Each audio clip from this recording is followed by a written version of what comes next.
আজ বানাবো তালের বড়া। এর জন্য একটা তাল নিয়েছি। তালের খোসাগুলো ভালো করে ছাড়িয়ে নিয়ে বীজগুলো আলাদা করে নিয়ে ছাঁকনার সাহায্যে ঘষে ঘষে তালের রসটা বের করে নিলাম।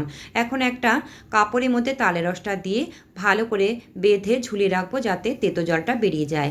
এখন একটা পাত্র নিয়ে তার মধ্যে হাফ বাটি ময়দা, হাফ বাটি সুজি আর হাফ বাটি আটা আর হাফ বাটি চিনি দিলাম।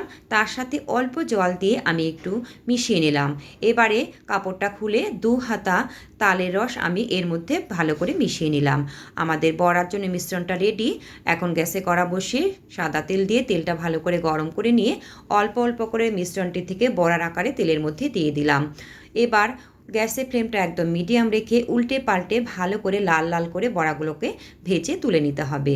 দেখুন সমস্ত বড়াগুলো খুব সুন্দরভাবে ফুলে উঠেছে আর বড়াগুলো তৈরি হয়ে গেল। এবার অল্প অল্প করে অন্য পাত্রে নামিয়ে নিচ্ছি। তৈরি হয়ে গেল আমাদের তালের বড়া।